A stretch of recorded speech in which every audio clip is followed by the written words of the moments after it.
আমার মনে হয় ভারত অ্যাকচুয়ালি হাসিনাকে নিয়ে বিপদে আছে, যত যাই বলেন হাসিনাকে নিয়ে বিপদে আছে। এবং ফিউচারে একটা সিচুয়েশন হইতেও পারে, সে যদি তাকে যদি পানিশমেন্ট দেওয়া হয় তাকে ফেরত দিতে তারা বাধ্য, কিন্তু নাও দিতে পারে। বাট আমার কাছে কেন যেন মনে হয় তাকে দিয়ে দিবে। আমি ওয়াকার স্যারের উপর ইমান রাখতে পারতেছি না। কারণটা হচ্ছে উনি তলে তলে আবার চরমনায়ের পীরের সাথেও কথা বলে, হামিদ স্যার আগের যে ডিজিপি ছিল তার সাথেও যোগাযোগ রাখে। সো এটা অ্যাকচুয়ালি আমি মনে করি যারা মানে অ্যাকচুয়ালি দেশকে চালাইতেছে, এটা আমি কনফিউজড। মানে যারা যারা এই সেনাবাহিনী থেকে যারা যারা গেছে সবারই আইদার 25 ফেব্রুয়ারির ইয়ার এভিডেন্স টেম্পারিং এর ইয়ে আছে, অথবা তারা আওয়ামী লীগের সাথে বিভিন্ন সময়ে বিভিন্নভাবে এঙ্গেজ হয়েছে। এটা আমি আগে কয়েকটাতে বলছি, এখন আর ডিসাইড বলবো না। বাট কথা হচ্ছে আমরা ঠিক মতো চলতেছে না সবকিছু। এটা যদি আমরা না বুঝি, আমাদের স্টুডেন্টরা যদি না বুঝে, তারপরে ফিউচারে হয়তো বা আমি তো আগেরটাই বলছি যে 6 মাসের মধ্যে দেখবেন যে এই যে ভারত এই যে সমস্ত প্রোপাগান্ডা আমাদের কাছে চালাচ্ছে, এই জিনিসগুলা চালাইতেই থাকবে। একটা সিচুয়েশন আসলে হয়তো বা দেখা যাবে যে এই সরকার ফেল করেছে, হতে পারে জিনিসটা। এবং এটা ভারত খুব অন্যান্য যে এই বাংলাদেশের এই বিপ্লবটা ভারতের জন্য একটা বিশাল পরাজয়। মানে তাদের এখানে এই যে দেখেন পুলিশের মধ্যে 1 লক্ষ লোক নাকি এখনো কাজে জয়েন করতেছে না। আমি ধরে নিতে পারি 70% এটা হচ্ছে ভারতীয় ছিল। এবং ভারতীয়তে কয়েকদিন আগে জুলকারনাইন স্যার শেয়ার করেছে, একটা এয়ারফোর্স অফিসার ধরা পড়েছে, তার কাছে অস্ত্র ছিল, তার কোনো সিকিউরিটি ক্লিয়ারেন্স যারা করছিল তারও গায়েব। সো অফিসার পর্যন্ত যদি ঢুকতে পারে, তাহলে পুলিশের এই সমস্ত জায়গায়, এবং আমি কয়েকটা তালাশ টিম বা আরো কয়েকটা দেখেছি যে অনেক পুলিশের লোকজন করছে। আমাদের মেজর জেনারেল সাইদুর একজন আছেন, উনি ছিল পাসপোর্ট অফিসে, তারপরে এই ন্যাশনাল আইডি এগুলাতে চোখ বন্ধ করে উনি আমার কাছে কয়েকটা ডকুমেন্ট এসছে, বা ডকুমেন্ট নিয়ে কথা বলার মতো সিচুয়েশন এখন হয়নি, ভবিষ্যৎটা হবে, হইলে আমি বলবো উনি ভারতীয় লোকজনকে দেদারসে এই সমস্ত আইডি সাপ্লাই দিয়েছেন ওনার আম্মা মানে শেখ হাসিনার কথা মতো। এবং এটা যে কতটা ডিপ রুটেড আমাকে অ্যাকচুয়ালি আমার কাজিন হয়, but he is also from carat college, আমারে বলছিল, আমার ডাক নাম হচ্ছে বিটু, বলছে বিটু তুমি তো আমার অনেকদিন আগে এগুলা তুমি লেখতা, আমি খালি মনে করতাম তুমি এক্সাজারেট করো।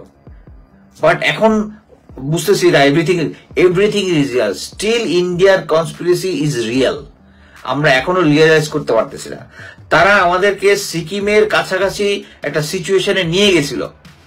ওই নিয়ে যাওয়ার পরে আপনারা দেখতেছেন না যে এই লেফটেন্যান্ট জেনারেল মুজিব 250 জনকে ক্যান্টনমেন্টের ভিতরে কতগুলো নতুন বাসার মধ্যে রাখছিল, সমস্ত নক্ষত্র বিল্ডিং এর নাম, বা সরি ভুলে গেলাম, বাট ক্যান্টনমেন্ট নতুন কনস্ট্রাকশন হয়েছে বিল্ডিং, ওর মধ্যে রাখছিল। এখানে পরে একটা ইন্ডিয়ান প্লেন এসে নিয়ে গেছে। এগুলো সব ছিল আমাদের ভিতরে এজেন্ট, এবং সেনাবাহিনী তাকে হেল্প করেছে বের করে দেওয়ার জন্য। সেনাবাহিনী হেল্প করেছে তাদেরকে। ইউএস ইন্ডিয়ান এম্বাসির লোক জাহানাবাদ ক্যান্টনমেন্টে লেগেছে, যেটা আমি আগে বলেছি। So it's not that easy. এবং আমরা এই যে ভারতীয় আধিপত্যবাদ থেকে আমরা বের করার মধ্যে আমার মনে হচ্ছে না কোনো আমাদের ইচ্ছা আছে। ইচ্ছা থাকলে জিয়াউল আহসানের কারণ জিয়া সবকিছু জানে, দেয়ার নাম্বার অফ অফিসার যাদেরকে আমি চিনি তারা বলছে they have Indian connection. But আমাদেরকে মনে হচ্ছে আমাদের সেই ইচ্ছাটা নাই, আমাদের গোয়েন্দা সংস্থা সেই ইচ্ছাটা। হ্যাঁ, বলতে পারেন যে এখন সব লোকজন হচ্ছে তাদের লোক। আরে ভাই, সব লোকজন তাদের লোক তো বুঝলাম, বাট আগে যেগুলা কনফার্ম ক্রিমিনাল ওদেরকে সরাইতে আপনার কি সমস্যা? সেনাবাহিনী এটা একটা পিরামিডের মতো, একজন চলে যাবে, ব্রিগেডিয়ার চলে যাবে, কর্নেল দায়িত্ব নিবে, কর্নেল চলে যাবে, লেফটেন্যান্ট কর্নেল দায়িত্ব নিবে। এটা একটা পিরামিড, এটা আপনাদেরকে বুঝতে হবে। সো যে কয়টা নিয়ে কথা বলেছিলাম সবগুলো হয়ে গেছে। আচ্ছা, এখন যদি কোনো কোশ্চেন থাকে আমি নিতে পারি। কোশ্চেন আছে, স্যার আপনি কেন এইসব কিছু নিয়ে ইউনুসের সাথে কথা বলছেন না? অ্যাকচুয়ালি প্রফেসর ইউনুস নিউ ইয়র্কে আসতেছে। আমরা একটা রিটেন একটা স্টেটমেন্ট রেডি করেছি কিছু ওল্ড অফিসার মিলে, পুরোনো অফিসার যারা এখানে রিটায়ার্ড আছে। আমরা চেষ্টা করবো ওটা ওনার হাতে দেওয়ার জন্য, কারণ ওনার সাথে কথা বলার সময় তো আমার মনে হয় না আমরা পাবো। আচ্ছা, সালমান, আনিসুল হক, জিয়া ফলকের রিমান্ডের না, এরা বিলাসবহুল জীবনযাপন করতেছে ডিবি অফিসে। হ্যাঁ, এরা সালমান এবং আনিসুল এখনো করতেছে, বাট জিয়া এখান থেকে ওয়াকার স্যারের আদেশেই সে এখন ইয়াতে আছে, কি বলে, লাস্ট সম্ভবত 5 থেকে 6 দিন আগে তারা কাশীপুর কারাগারে নিয়ে গেছে। স্টুডেন্টদের ভাই সেই ক্ষমতা নাই যে হাই অফিসিয়াল আর্মি অফিসারদের সাথে ঝামেলা করবে, আর ঝামেলা করবেন না, সো বেয়ার উইথ ইট। আমাদের তো কোনো ক্ষমতা নাই, আমার তো কোনো অথরিটি নাই। আমি শুধু বলতে পারবো যে আমার কাছে যে অ্যাসেসমেন্টটা মনে হয়েছে ওইটা আমি বলতে পারবো। ভারত কি হাসিনাকে ফেরত দিবে? আপনার কি মনে হয়? আমার মনে হয় ভারত অ্যাকচুয়ালি হাসিনাকে নিয়ে বিপদে আছে, যত যাই বলেন হাসিনাকে নিয়ে বিপদে আছে, এবং ফিউচারে একটা সিচুয়েশন হইতেও পারে সে যদি তাকে যদি পানিশমেন্ট দেওয়া হয় তাকে ফেরত দিতে তারা বাধ্য, কিন্তু নাও দিতে পারে, বাট আমার কাছে কেন যেন মনে হয় তাকে দিয়ে দিবে।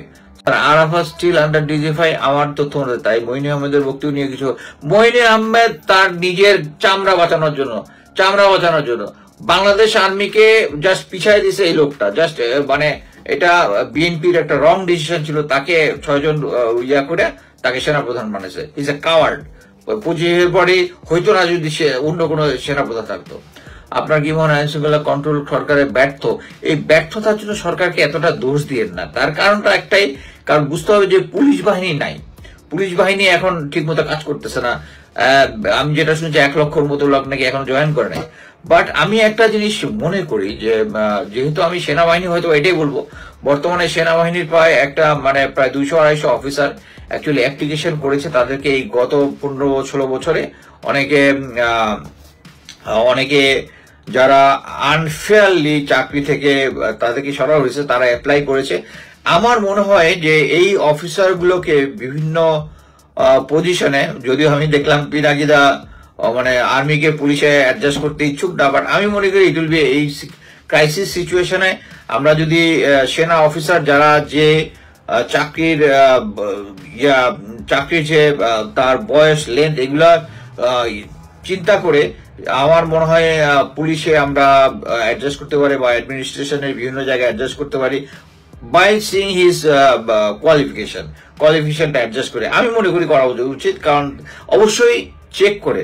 বাট আমি যেটা দেখলাম যে অনেকের অ্যাপ্লিকেশনের মধ্যে যেগুলো মোরাল টার্টিটিউড বা যেগুলা ক্যারেক্টার রিলেটেড আছে এগুলো আমি না নেওয়ার করবো। এটা নিশ্চয়ই আর্মির যে কোরো আছে, সেন্ট্রাল অফিসার্স রেকর্ড, তারা অবশ্যই জিনিসটা দেখবে যে কিভাবে এই অফিসারদেরকে পুলিশ অথবা বিভিন্ন অ্যাডমিনিস্ট্রেটিভ জায়গায় নেওয়া যায়। আমি স্ট্রংলি সাজেস্ট করব, কারণ তাহলে এটা একটা বড় একটা ওয়ার্ক ফোর্স যারা এই সরকারের সাথে কম্প্রোমাইজ না করার কারণে যারা চাকরি হারিয়েছে। অ্যাকচুয়ালি আমি ওই গ্রুপটার মধ্যে আছি, বাট আমি তো ভলেন্টিয়ারি রিটায়ারমেন্ট করেছি, আর আমি সেনাবাহিনীতে যেটুকু চাকরি করেছি আলহামদুলিল্লাহ যা পেয়েছি সাফিসিয়েন্ট, আমি ওই অ্যাপ্লিকেশনের মধ্যে করি। এখন যেটা হয়, আমি আজীবন বলেছি যে এই আওয়ামী লীগ একটা সিস্টেম চালু করেছে যে রিটায়ারমেন্টের পর অ্যাপ্লাই করে যে কর্নেল ছিল সে হয় ব্রিগেডিয়ার, লেফটেন্যান্ট কর্নেল হয় কর্নেল। তা ওদেরকে আমরা বলতাম হচ্ছে মরণোত্তর লেফটেন্যান্ট কর্নেল, মরণোত্তর। তা আমি সেই মরণোত্তর কর্নেল হইতে চাই না, আমি ওখানে বলে দিচ্ছি আমি এর মধ্যে নাই। আচ্ছা, চুবু কি পদত্যাগ করেছে স্যার? আমার কাছে নিউজ ছিল যে তার পদত্যাগ করেছে। আমার মনে হয় কোন একটা সিস্টেমের জন্য হয়তো, বা যেহেতু স্পিকার করে ফেলেছে এখন তার পদত্যাগের কোনো সমস্যা নেই। আমার একটা প্রশ্ন, আপনার দেশে আসেন না কেন? অন্তত এসে 1 মাস থেকে চলে যান। আমরা এখানে এই দেশে ভাই কায়িক পরিশ্রম দিয়ে খাই। এখানে আমি চলে গেলে আমার বাসার মর্টগেজ কে দিবে? মর্টগেজ হচ্ছে $3062 পার মান্থ। আমি কাজ না করলে, আমার ওয়াইফ কাজ করে, বাট স্টিল আমাকে আমি যদি দেশে গিয়ে আমাকে যদি একটা ভালো চাকরিও দেয়, কেউ আমাকে 5 লাখ টাকা দিবে না মাসে। 5 লাখ টাকা দিলে যেতে পারি, 5 লাখ টাকা দিবে না, কারণ বাংলাদেশ সরকারের সিস্টেম নাই। সো দেশে গিয়ে আমি এখন কি করবো? আমি এখানে যেটা আছি আলহামদুলিল্লাহ, দেশকে আমি 28 বছর দিয়েছি আলহামদুলিল্লাহ। Chuppu still president. আচ্ছা, চুপ্পু কি পদত্যাগ করবে? তাহলে আমাদের কাজ আগায় যায়। হিন্দু অফিসার আছে বাংলাদেশ সেনাবাহিনীতে? হিন্দু অফিসার থাকাটা আমি কোনো সমস্যা দেখি না। Unless he kept communication with India. But এখন পর্যন্ত যা দেখা গেছে যে দুইটা জায়গায় যে পৃথিবীতে যত ইহুদি আছে দে আর আলটিমেটলি স্টেট অফ মানে তাদের সাপোর্ট আছে ইসরায়েলের জন্য এবং করে যেখানেই থাকুক, এবং হিন্দুদের ক্ষেত্রে নর্মালি তাই আমি দেখছি। বাট আমার কথা হচ্ছে দেশের জনগণ হিসেবে হিন্দু অফিসার, হিন্দু সৈনিক অবশ্যই তারা থাকতে পারে, এবং আমি হিন্দু আদার রেঞ্জ যারা দেখেছি এবং অফিসার দেখেছি তারা রেগুলার অফিসার থেকে হার্ড ওয়ার্কিং হয়, যেহেতু তারা জানে তারা মাইনরিটি। বাট আমি হিন্দু অফিসার হইতে কোনো মানে সেনাবাহিনীতে অফিসার হইলে কোনো সমস্যা আমি দেখি না, বাট তাদেরকে অবশ্যই সিকিউরিটি ক্লিয়ারেন্স চেক করে দিতে হবে। আচ্ছা, new DJ file looks like good person, he is working to fix DGFI. এখানে আমি বলবো যে ওনার কয়েকজন হামিদ স্যারের কিছু স্টাফকে উনি ইম্পর্টেন্ট অ্যাপয়েন্টমেন্টে দিয়েছে, ওগুলা আমি মনে করি না সঠিক ডিসিশন। ভারত কি আমাদের সাথে যুদ্ধ করবে? আমি প্রথমেই বলেছি যে ভারত যদি যুদ্ধ করে it will be suicidal form. তারা এটা থেকে বেরোতে পারবে না। তাদের আমাদের যুদ্ধ জয় করার মতো যে জিনিসটা, যে পরিমাণ দরকার, মানে শক্তি দরকার, ওইটা তাদের নাই। এছাড়া আমরা যদি আমাদের সাথে যদি কোনো কিছু হয়, চায়না এবং বাইরে থাকবে না। আর আমরা সেভেন সিস্টারকে তখন দেখবেন এরকম একটা যুদ্ধ হয়, এটার তারাও জানে যে এটার এন্ড হবে হচ্ছে সেভেন সিস্টার স্বাধীন হয়ে যাওয়া। এটা ওরা ভালো করে জানে। ইন্ডিয়ার দিকে আক্রমণ করবে না তারা আমাদেরকে। ভারতকে আমাদের শুধু করবে না। আসলে ভারতের সেভেন সিস্টার হবেন যাবে না তা হবে। আচ্ছা, বাংলাদেশ কোনো সামরিক চুক্তি করা উচিত? বাংলাদেশের কি কোনো সামরিক চুক্তি করা উচিত ভারতের সাথে? নেভার। ভারতের প্রতিরক্ষা মন্ত্রীর বক্তব্য নিয়ে আপনার মতো, এটাকে আমি বলেছি যে সে জাস্ট একটা বার্গেনিং চিপ হিসাবে মনে করেন যে এখন যে সিচুয়েশন আছে তারা ডিপ্লোম্যাটিক্যালি একটা ব্যাক ফুটিং এ আছে, আমরা ফ্রন্ট ফুটে আছে, আমরা একটা পোর্শন আছে। তারা তাদের এখান থেকে যা তত অ্যাসেট সব চলে গেছে এখান থেকে। কারণ কি, বাংলাদেশের সিচুয়েশনটা ইন্ডিয়ার জন্য এর সাথে রয়েছে ইন্ডিয়ার বয়কট, দ্রব্যমূল্য বয়কট। এবং আমরা দেখছি যে নিউজে দেখেছি যে কি ইন্ডিয়ার কলকাতার যে ব্যবসা প্রতিষ্ঠানগুলো 60% বেচা বিক্রি করে গেছে, কারণ বাংলাদেশিরা ওখানে যাচ্ছে না। সরি আমার ডগ। আচ্ছা, সো এখন এই সিচুয়েশনে আমি মনে করি না যে ভারতের মানে রাজনাথের এই বক্তব্য নিয়ে আমাদের কোনো ভয় পাওয়ার কোনো কিছু আছে। রাজনাথ একটা পলিটিক্যাল স্টান্ট করেছে। তাদের যেটা হয় যুদ্ধের ময়দানে, ও তো 3 বাহিনীর প্রধান হিসেবে কথা বলতেছিল, যুদ্ধের ময়দানে একটু জোশী কিছু ডায়লগ দেয়, ওরকম একটা জোশী একটা ডায়লগ দিয়েছে যে আমরাও ইউক্রেন যেরকম করেছে এই করেছে। ওরা হচ্ছে নিজেদের মনে করে যে তারা একটা সুপার পাওয়ার, কি actually they are super power in movie in situation. আমি যারা Indian special force versus Bangladesh special force, আমি এটা নিয়ে কিছু লেখা লিখছি, ওটা পড়েন তাহলে বুঝতে পারবেন তাদের কোয়ালিটি আর আমাদের কোয়ালিটি। সো ইন্ডিয়া ভালো মতোই জানে আমাদেরকে যদি অ্যাটাক করে তাদের সেভেন সিস্টার আলাদা হয়ে যাবে।